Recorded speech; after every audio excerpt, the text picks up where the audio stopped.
So we get to the Women's Rumble first. Obviously, 30 women as always. They can almost never, maybe aside from that, I was going to say that first one that we were at, which was actually pretty good. They haven't had a bad Women's Rumble yet. I actually think all the Women's Rumbles that they've had so far have actually been pretty good. The first one that we saw I thought was great. The 2019 one I thought was actually better than the men's. And I really like last year's too. I know that's not a lot to go off of, but so far so good. The problem with the Women's Rumbles is that they never have enough women to fill out the 30 spots. As of right now, as of Wednesday afternoon, they have filled up 12 of the 30.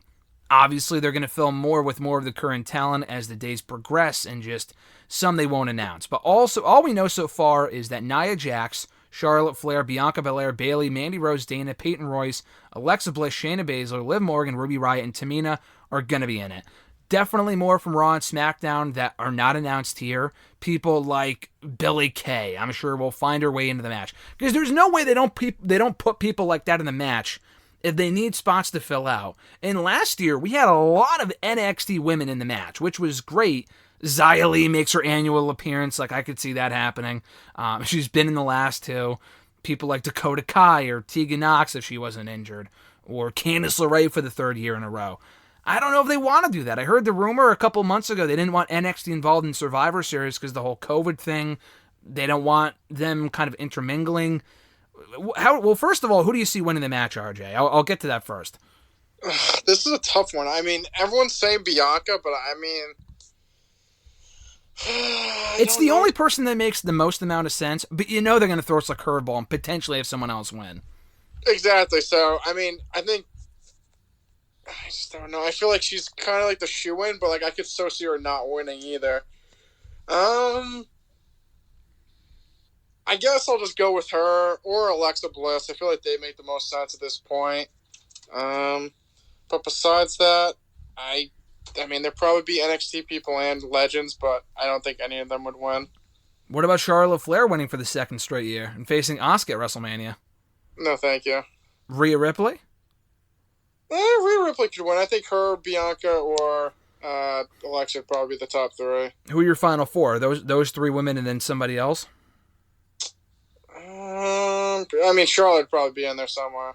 I would say my final four would be Charlotte, Ripley, Bianca, especially given all the history between those three women from last year. And who did you say? Alexa Bliss? That was your other person that you thought might win it? Yeah, I would say either Alexa, Bianca, Rhea, or, I mean, not Charlotte, but those are my three, and I'd throw Charlotte in at the end because obviously she has to be in the end. Of course, she always has to be in the end. I think she wasn't in the first one because she was champion, but she was in the last two years ago, and then she won it last year. So she'll be the Roman Reigns of the Royal Rumble for the women going forward if she's ever in it in the future, which she has been the last 3 years. So going back to my other question, 12 women. Obviously, they'll fill out more of the spots. I can absolutely see a Naomi return. I was watching some footage from last year's Rumble, and I forgot about Naomi.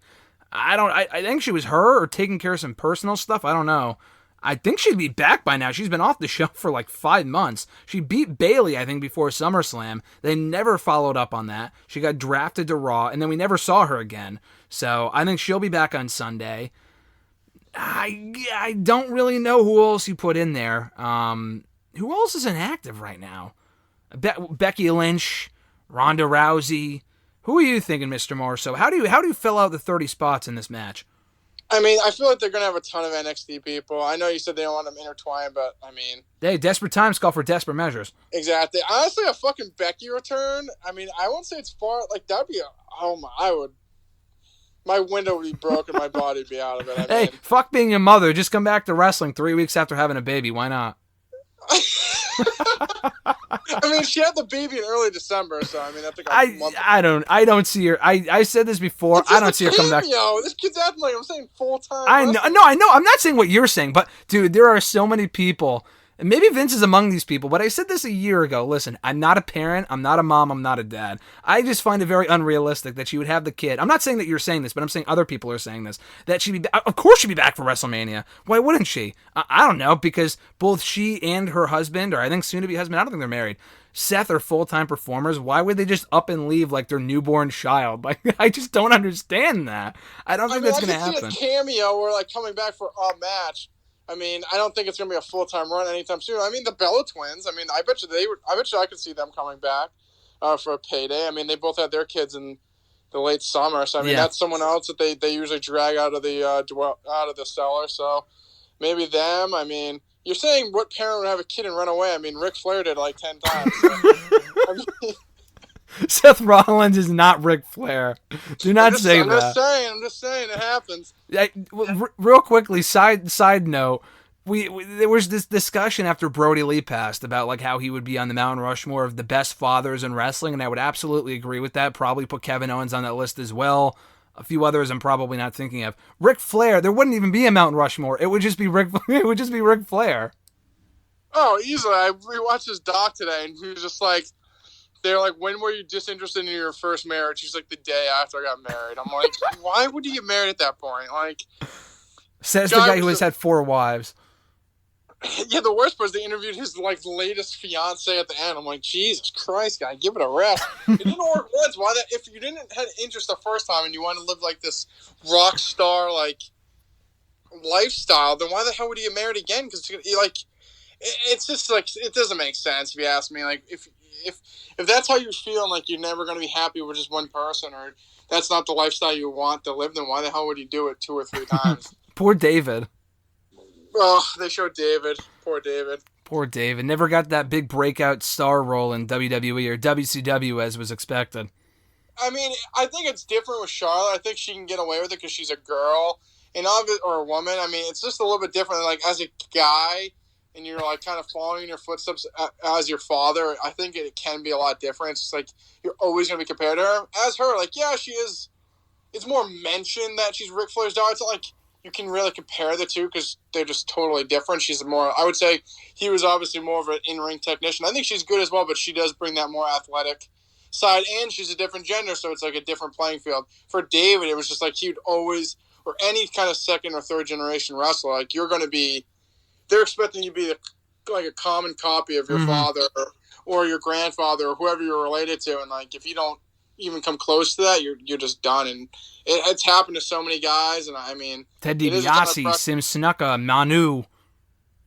It just, yeah, I mean, there have been, like, Randy Orton, I think he did great. I mean, he's a third generation. I think he probably carved out a better career than his dad and Cody grandfather. But, I mean, there's plenty of guys, like I said, him and Charlotte, there's 5 to 10 dozen of people we can name that were generational talent that just never cut the mustard. And I think it's just because a lot of them are guys and they're just measured at their fathers, and these guys were so iconic and big, and they just could never fill those boots. And with Charlotte, yeah, she's related, but she's carving out her own legacy, and it's a little bit different. Yeah, well, Ted DiBiase being chief among them, he never really got out of that pack. There's so many. I know, obviously, Cody Rhodes I'd put in that category of great multi-generational talent. Natalia, I guess, to an extent. She's not quite Randy Orton, but she's had a lot of success, so it wouldn't be fair to call her like the Sim Snuka of the women's division. To me, that's when you that's a bit of a stretch. But going back to the original point, when you saw the documentary, did you go, "Oh, that's Ric Flair's son, David"?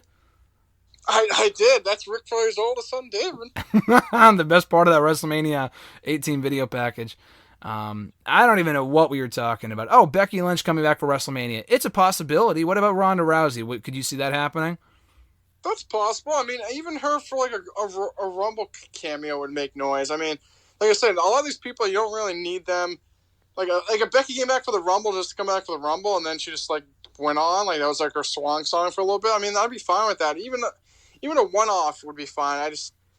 I think people think like, oh, they'll be back on a full-time run. Like that just very, at this point seems very, very impossible unless they live in the Tampa area and they're not going to travel soon. I mean, maybe, but I mean, I wouldn't bet my life savings on that. So small cameos like them or the Bellas. I mean, I'm not the biggest fan of the Bellas. I think they just have a big name, so just trotting them out there might get some buzz. So yeah. I could see that as well. Yeah, they were in the first one, so I could see them being in this one as well. I'm going to throw a few more names at you as far as whether they could be in it. We saw a lot of legends last year. Do you think the Bellas, if they were in it, would kind of fill that legends role?